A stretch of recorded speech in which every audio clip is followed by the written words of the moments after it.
Lesson 10, the final polish. In this lesson, you'll get many hints for effective communication, so that when you say something, people are going to listen to you, they'll understand you, and they are going to be impressed the way you speak this foreign language. Okay? Let's start with something very simple. The names of certain places and people who live there. Asia. Asia. It's not Asia. Asia. Asian. India. Start high. India. India. Indian. China. Chinese. Nepal. Nepalese. Japan. Japanese. America. The two continents, North America, the South America, two continents. Also the country, the United States of America, is often called America. The United States of America. How do you say this? America. America. America. America. Not America. The country is called the United States of America.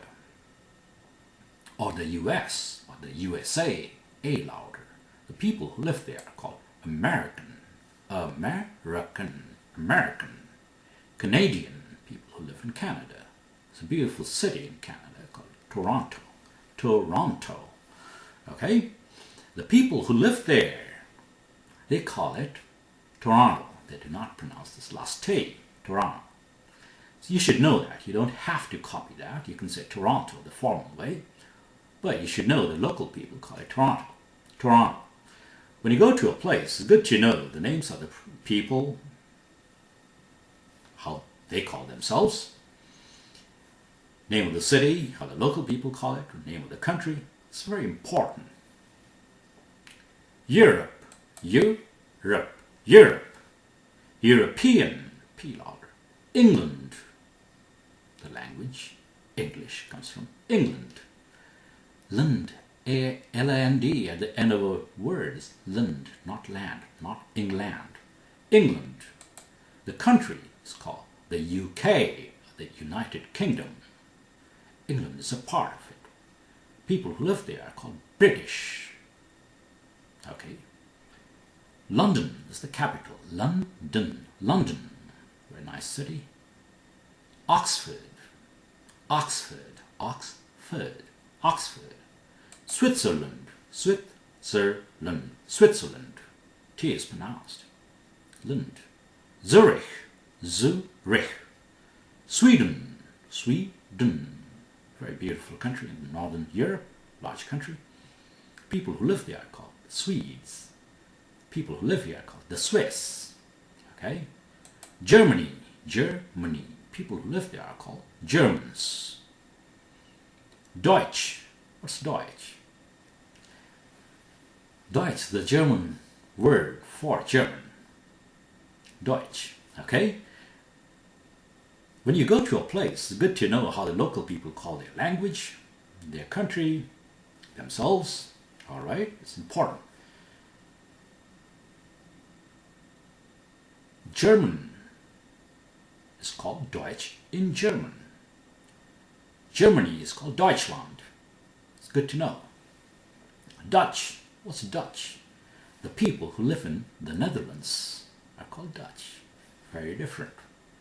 Italy. Italian. France. American English. France. The French. Russia. Not Russia. Russia. Here's Asia. This is Russia. Russian. Brazil. Brazilian. Peru, not Peru, Peru, Peruvian.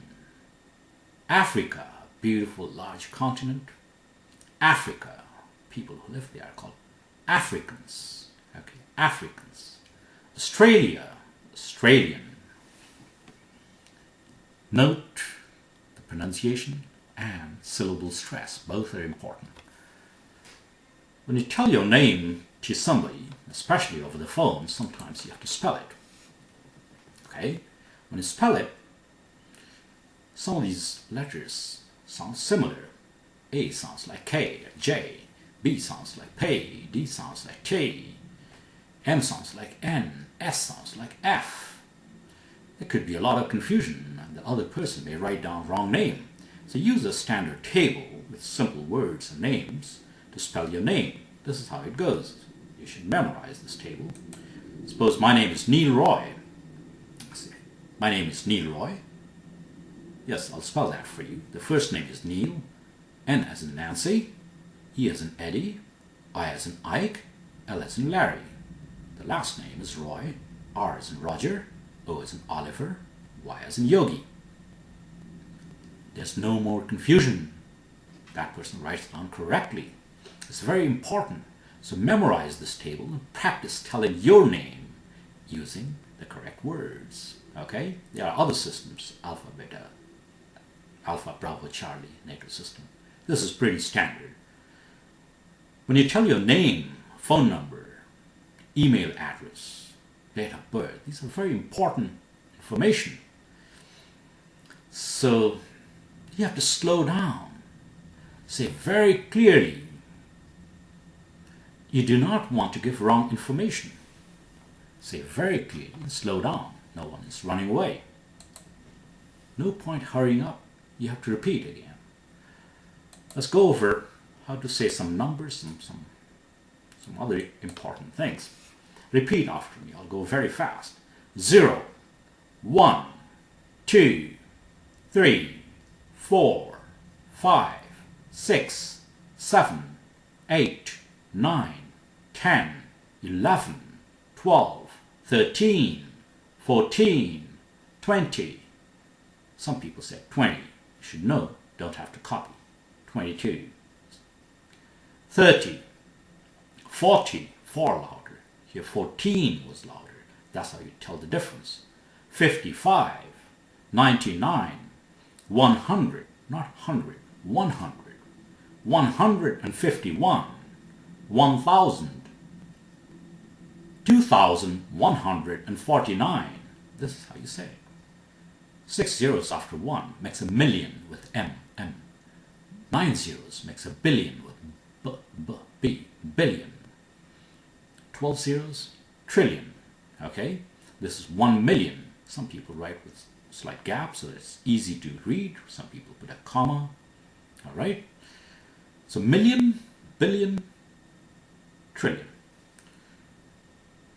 The words lakh and crore are not used outside the Indian subcontinent. Although the system came from India, there's lakh and crore are very commonly used. 1 5 zeros, lakh, 1 7 zeros, crore. But outside Indian subcontinent, people do not understand these, so you have to change to million, billion, etc. Different number of zeros. Be careful, it's not the same. When you tell your phone number to somebody, this is how you have to tell. It's all part of good communication. All right, these are very important things. Phone number. Yes, my phone number is the country code 91. The number is 253-559-6777. Slow and clear. Even slower you can try. You want to get it right the first time. Okay? Do not hurry up and say these things too quickly. Each digit is important, equally important. The same thing about email address. You cannot hurry up and tell something. The mail will go to somebody else. The wrong person will get a call. A job interview, for example. Date, writing the date has two systems in general. The Americans write the month first, then the day, and then the year. So when you fill out a form, see the format. If it's American form, and MM is written 2 digits of month first, then the day, and then the year, okay? And they write with slashes. Rest of the world, or most of the other countries, they follow a system. Date first, then the month, then the year, with dots, separated by dots. Okay, so mathematical symbols, let's go for them anyway. You may know it, but who knows?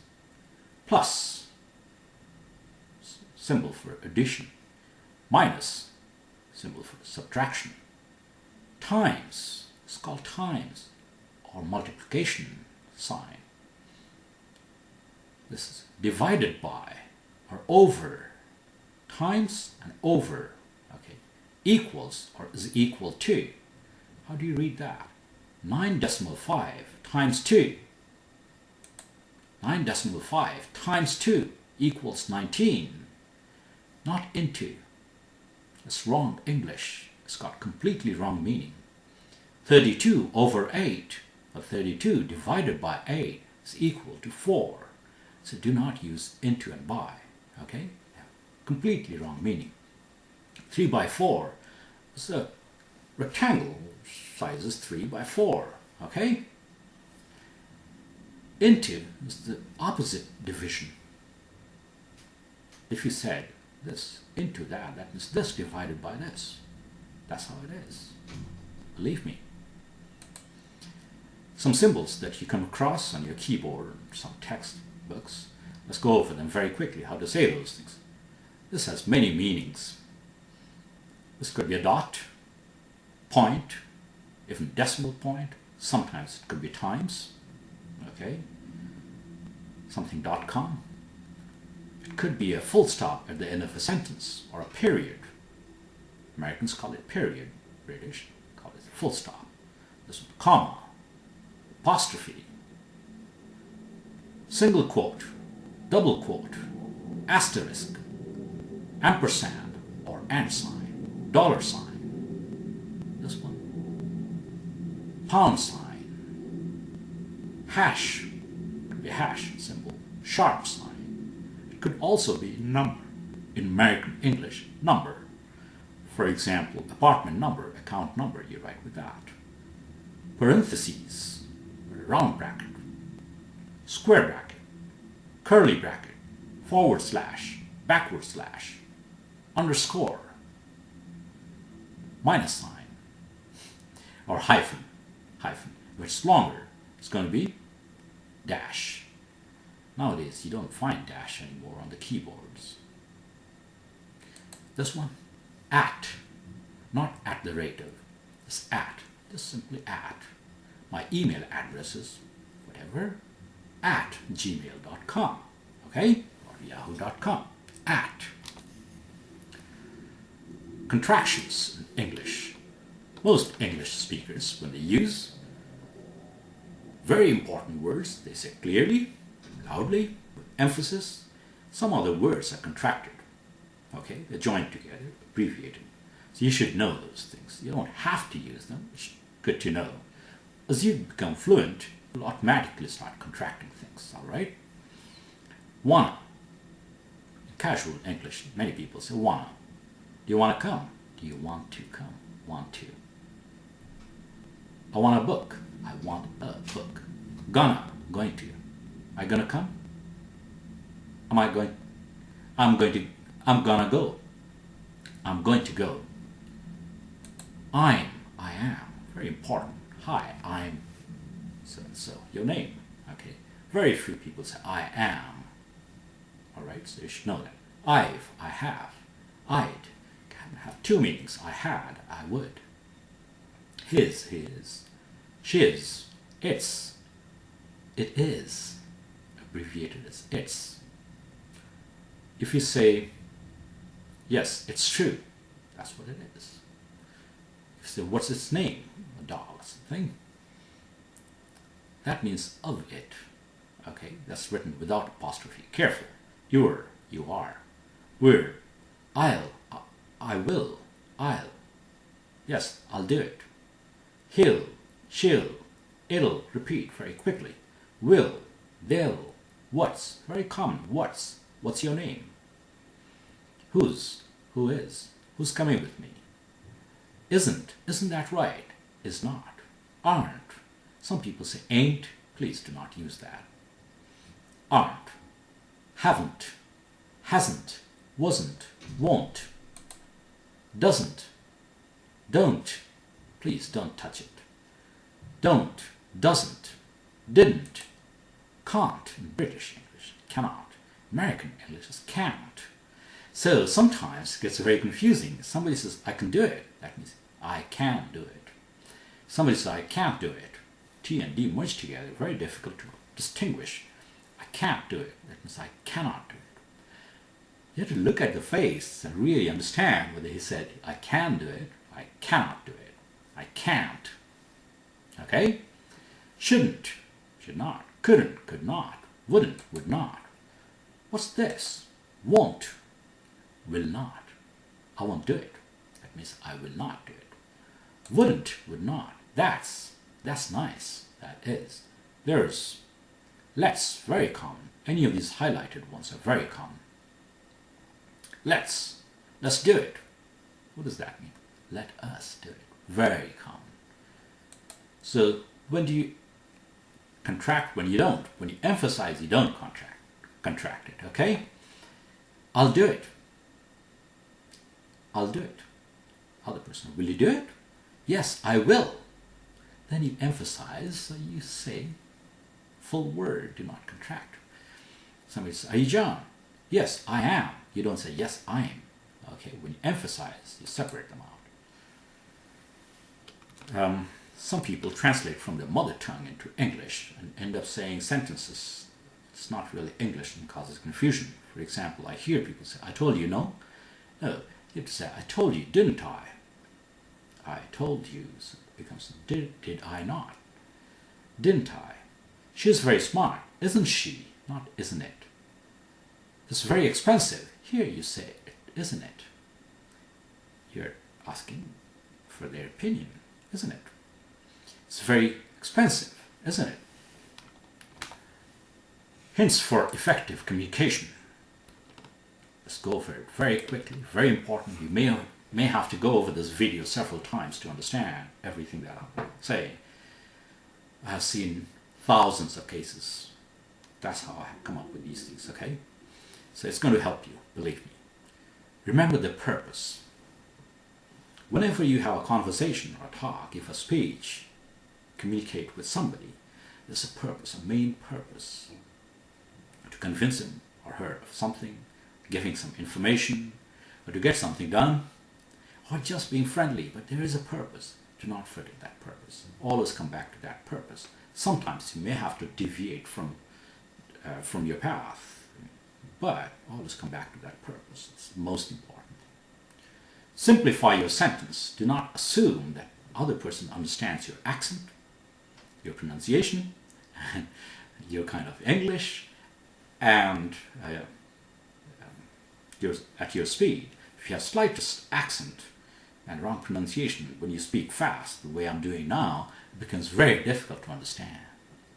So you have to slow down, simplify your sentences, use simple words, simple sentences. Some people make it too complicated. For example, some people say, I'll be starting in an hour. You can simplify that. I'll start in an hour. Because you know it doesn't take much longer to start. It's not a continuous process. Why make it complicated? Maybe even grammatically wrong. Speak slowly. Use gliding and pauses. Okay, speak slowly. It's very important. I'll speak slowly. If you don't have time, sorry. But I'm not going to speed up and mess up. Speak slowly. Use gliding. Gliding is when you take a group of words that go together, seems like go together. Many of them merge into one another. Sounds like one long word going up and down. So that's an art. That you have to listen to somebody who speaks English very well, and you have to practice reading like that from a book. Let's take some examples. Hard disk. I said only one day. I did not say hard disk. Hard disk. Take a left turn. Left turn. I glided them together. Left turn. Good day. Have a good time. G and D became like one. Good time. This is how you have to glide them together. Okay? The words that do go together. Then you give a pause. After each group of words, give a short pause. Alright? People need to understand. Okay? Here's a meaning. Here's some meaning. How they go together. If you say everything flat and fast, nobody will understand you. Stress the key words. Every sentence has some very important words. Those are keywords. For example, do not touch it. Not. Okay? Somebody's name. Some new information. These are the keywords. Other words are not very important. Don't have to say them too loud. So keywords must be stressed. Unimportant words, not so much stressed. De-stressed. Okay? This is how English is spoken. If you emphasize each word equally loud, sounds funny and people don't know what you are saying, because nobody goes letter by letter or word by word to understand what you said. It goes by important words. Other words are just to make it grammatically right. Use right intonation. This is even more difficult. This up and down I was talking about, there's a rhythm in English. Some people claim they have figured out what the rhythm is. I haven't figured it out. You have to listen to people how they talk. Which parts do they go up, which parts down? That's intonation. For example, a question usually finishes at a slightly higher pitch. Okay, that's intonation, this up and down. All right? Practice with people who speak English very well. You'll get it right. Learn the combination of verb and preposition. These verbs are called phrasal verbs. That takes some preposition and the meaning changes. For example, pass has about 20 meanings. If you add the correct preposition, the meaning changes again. All right? For example, pass out is to faint. It's not graduating from a college. So do not say, I passed out of college. It makes no sense. Fainted. I passed out in 2000. That means you fainted in 2000. It's as simple as that. One has to know the correct meaning of that. Unless you're from military school, there it makes some sense. You say, I graduated in 2000. Okay? He's a college graduate, not he passed out. Away, pass away is to die. See how different the meanings are. So, take some simple words, phrasal verbs. You can search online. I'll put it on my website too, and find out which prepositions go with them and what the meaning would be. Learn a few common idioms. What's idioms? A group of words. It's got a literal meaning and also a figurative meaning. It means something deeper than that. Okay? So these are very commonly used in English. Phrases, idioms. You got to know the idioms, most common idioms. Otherwise, very difficult to understand the native English speakers. They use idioms quite a bit. Learn some common, maybe 100 commonly used idioms. For example, down to earth. That means realistic, not pretentious. Okay, down to earth. He is a very down to earth person. Okay, that's very important. He doesn't act like he's somebody else. Realistic person. Ball is in your court. Literal meaning, ball is in your court, so you should hit it now. It's that simple. Figurative meaning, the idiomatic usage is this. Now it's your turn to make the move. I have taught English as much as I can. I've given everything I know. I put in thousands of hours collecting, researching all this information. Now the ball is in your court. You have to play. You have to do your part. And your English has got to be fine. Learn from authentic sources. That's very important. You know, there is no standard English. If you learn local dialects from here and there, you'll speak like that. It's that simple. If you learn from people who do not speak English very well, and use foul words, you learn wrong English. It's that simple. Learn from people only the essential things. People who speak very well, learn from them. Watch good channels, lots of good sources. Do not use offensive words. I'm continuing as hints for effective communication. Many people learn English from some trash films and end up using words like bloody, damn, hell, and all that. And you know what these words are. It's not cool to use that. It's not fashionable. Sorry. You may end up offending a lot of people if you use those words. We don't know that. It's a foreign language for us, right? So learn from highly educated people who speak very well. Learn from them. They do not use these words. All right? If your hand is cut, of course, you say, my hand is bloody, or my nose is bloody. He's got a bloody nose. But the bad meaning of it, you know. Don't use it. Do not point a finger or use this guy, that sort of word for anyone. Okay, pointing a finger is very bad. It's part of communication. Yes, gestures are part of communication. Do not say, oh, that guy told me. No, so this gentleman told me. Or if you know the name, Mr. John told me. Okay, it's that simple. Mrs. Mary told me. That's simple. Okay? He told me, that guy told me. It doesn't sound good at all. Be polite and respectful to all. Politeness, courtesy, these things are extremely important in communication. Respect everyone by default, all right? Unless somebody really earns your disrespect. Start with basic, simple, standard human respect for everybody. It's very important. If you make slightest mistake, say sorry. Sorry. Excuse me. Excuse me can be used for many purposes. For example, you want to go through this. Excuse me, sir. I need to go through. He moves to one side. To draw attention. Excuse me. Please and thank you. Extremely important. If you want anyone to do anything, you say, please. Can you please tell me how to go to this place? Please. Can I have a glass of water, please? Thank you. Anyone who does slightest favor to you, say thank you. This is how this shows how civilized you are. Okay. Suppose you go to a place.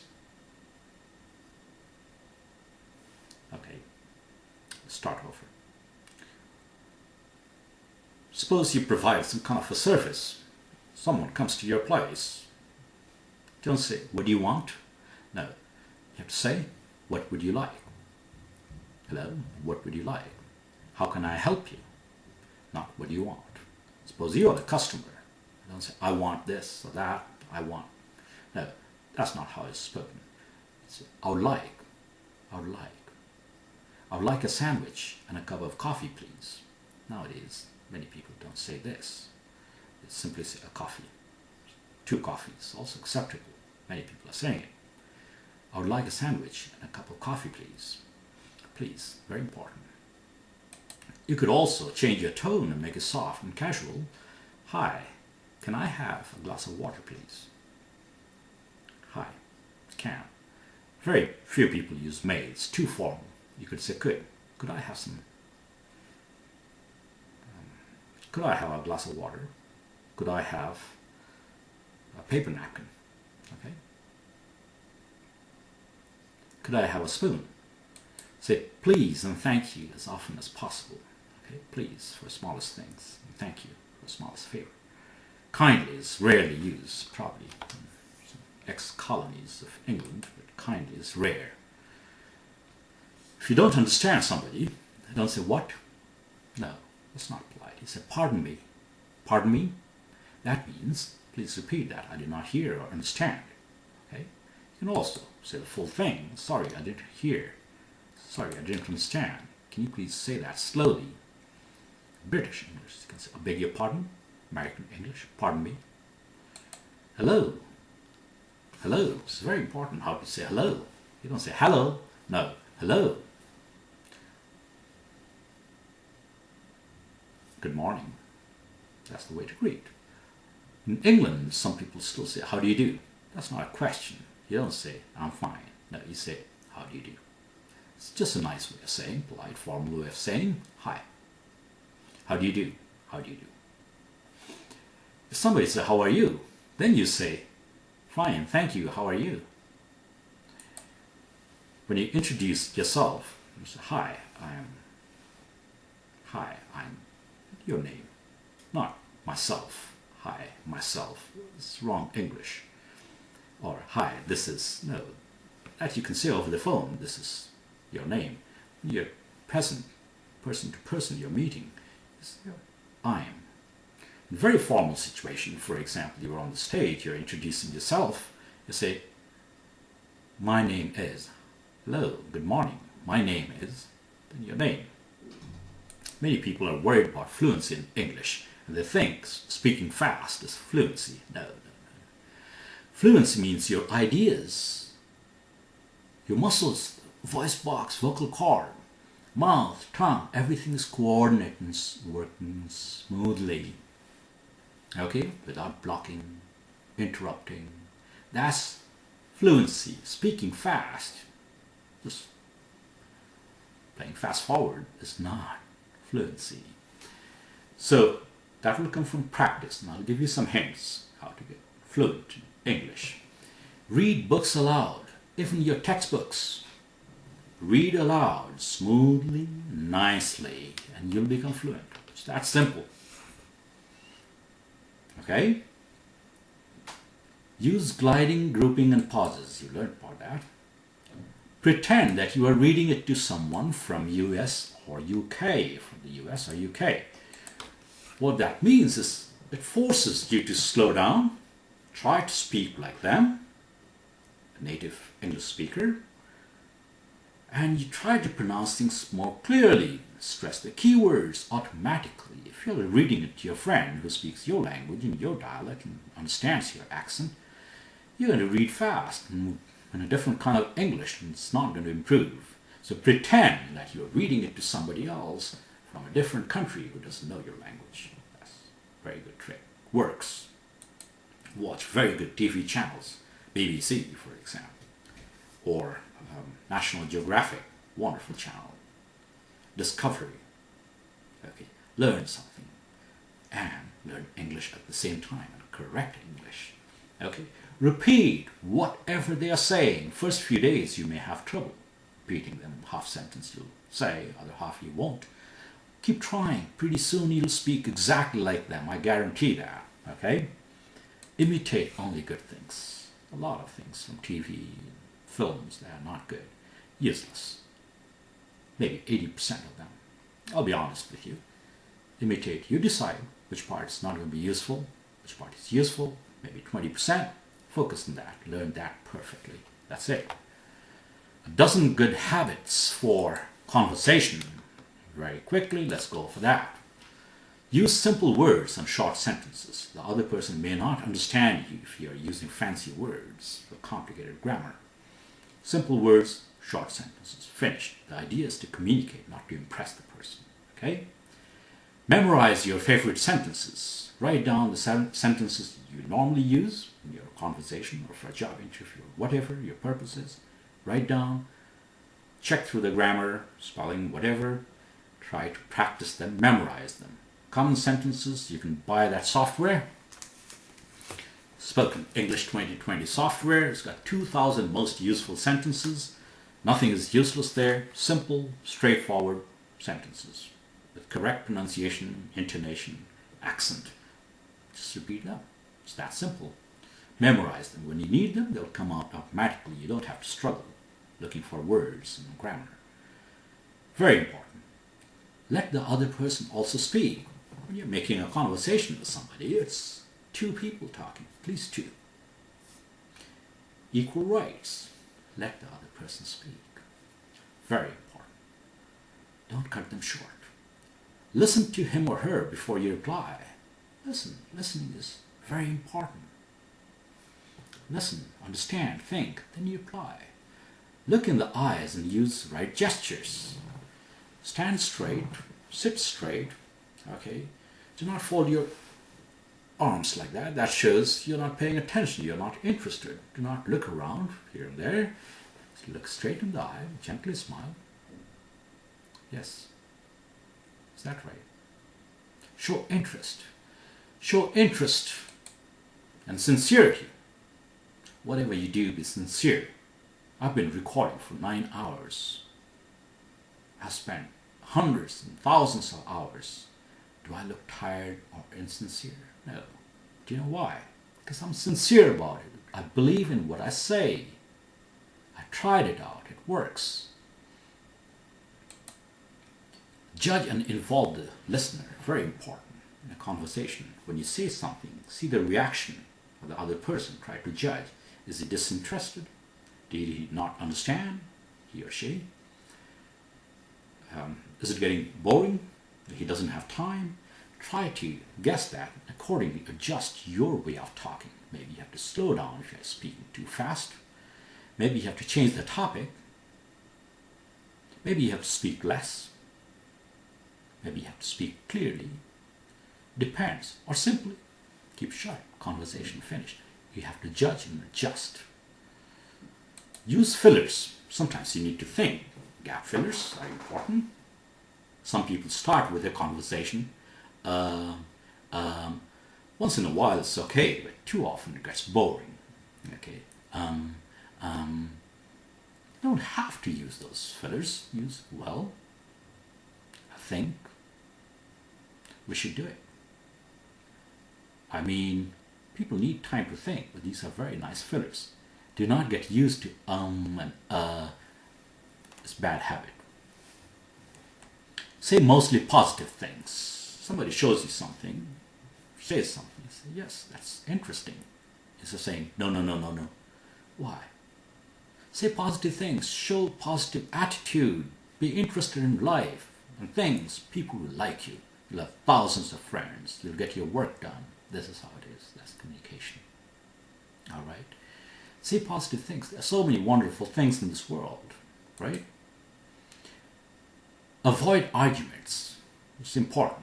Most of the time, 90% of arguments are useless. Nobody could change his or her mind because you give a nice argument. No, sorry, you don't convince anybody just by arguing.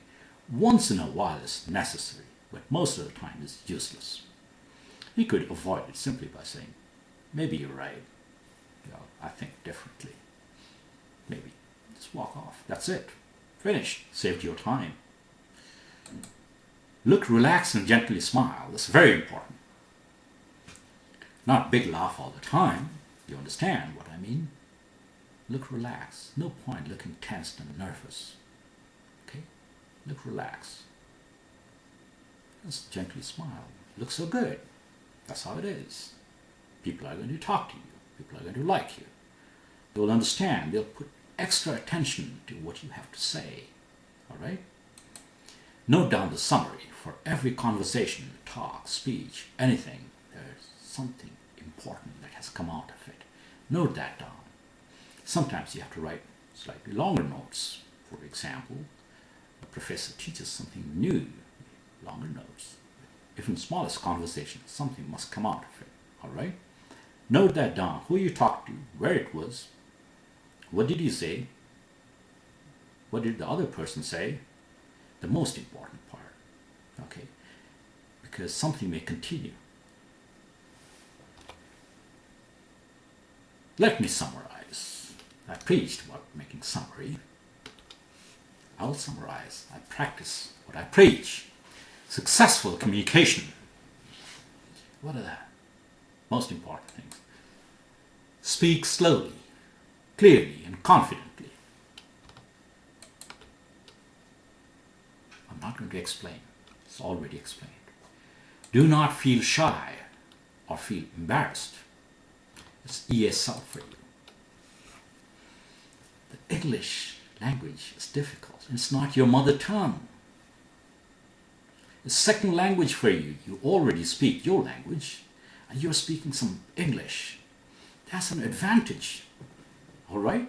It's a great thing. Do not be shy. Start speaking. Write down, memorize some good things. Start speaking. Do not feel shy.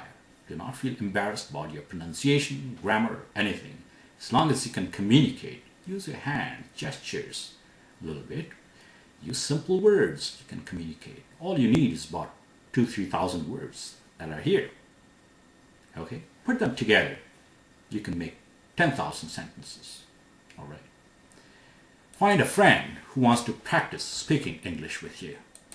It's important to practice with somebody. There must be somebody you know who wants to practice. One person. Practice whatever you speak in your language, speak that in English, slowly and clearly. You'll see the difference. In a few days, your confidence will go up. In a few months, you can say, yes, I do speak English confidently. Yes, I can speak English. So, just 3 words. See, listen, repeat. That's all.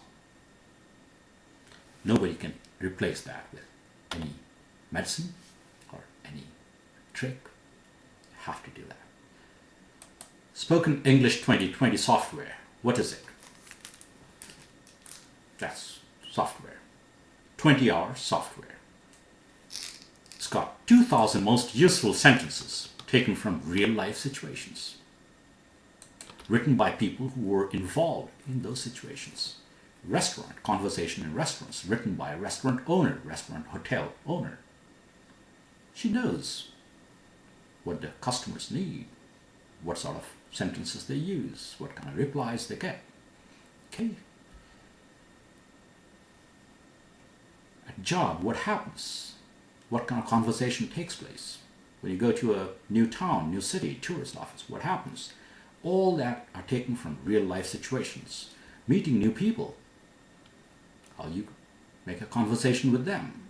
Everything is included there in simple short sentences with correct pronunciation. Just listen and repeat. That's all you have to do. Just use a very powerful method called memory web association method. From each real situation, you need only the keywords, most important words, and how to form useful sentences with that. And you memorize them together. Your cross connections form in the brain. This is the best way to learn English. Okay, very well researched method. Fastest way to learn and retain the information. 21-hour lessons based on real life situations. That's what it has.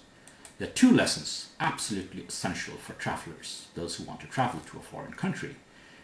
Everything that happens at the airport, the customs, the security, at the immigration office, what kind of questions you are asked, what you should say. Of course, you have to be honest. Everything is included there. How do you get information from a tourist office? How do you order a taxi? Everything is included there. Okay?